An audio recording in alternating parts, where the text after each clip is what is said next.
I'm Dave Foord. In this screencast I'm going to look at different ways in which we can name audio files if we're going to be distributing them to learners as part of teaching resources. Now let's say for example we've got a subject and every week we record an audio file which we then want to say put on the VLE for students to download and listen to.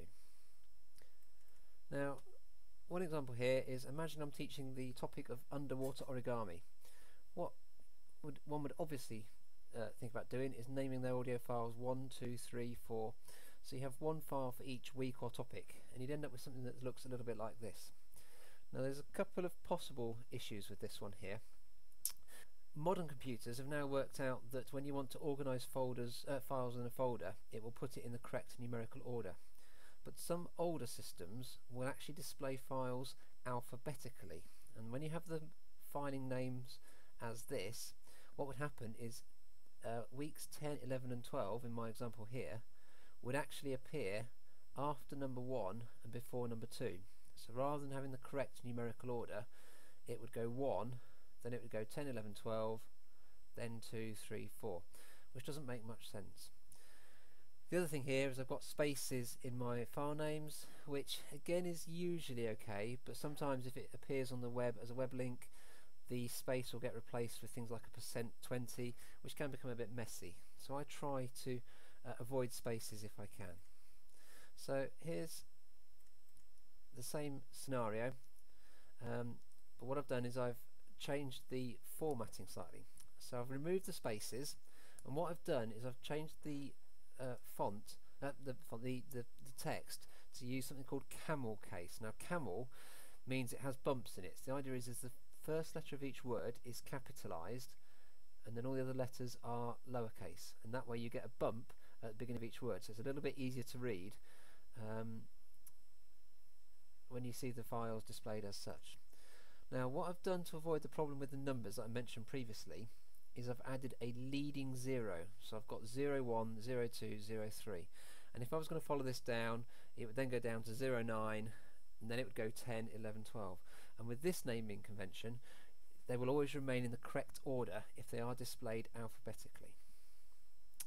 Now what I've also done here to improve it further is I've added in a description as to what's in the audio file, because having the numbers 1, 2, 3, 4 makes sense if you've got access to your scheme of work, you know which week an audio file relates to.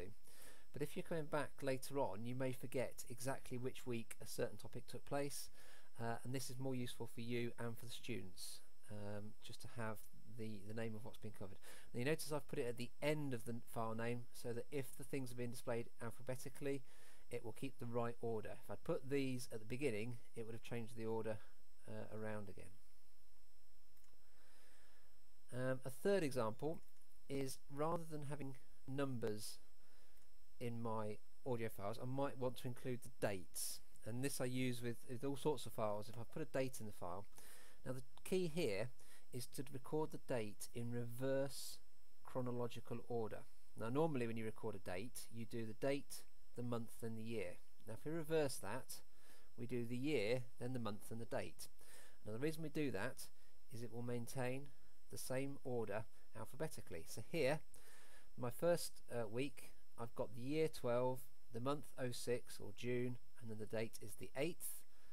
The following week, I've got the year 6, year 12, month 06, and the date is the 15th. And then I go through here, the 22nd, the 29th, and then the following one, which is 07 for July, and then it's the 6th of July, in that order. This means that if I arrange my files alphabetically, which is what will happen by default, it will keep the correct order. So there's just a few different ways in which we can organise audio files and the sound and the file names to make it easier for ourselves and for our learners. Now if I was going to make these files available via the VLE every week for the learners, that's absolutely great. But what I would also do is at the very end of the term or the course, I would actually zip up the whole file. And it's easy to do that in Windows. You can just right click on a folder and then choose send to and then a compressed zip folder, and I would then upload that to the VLE as a single file. That way if the students want to download them all in one go, they can just download the zip file and unzip it rather than having to click on each link in turn and saving them. So there's a few little tips to help with audio files.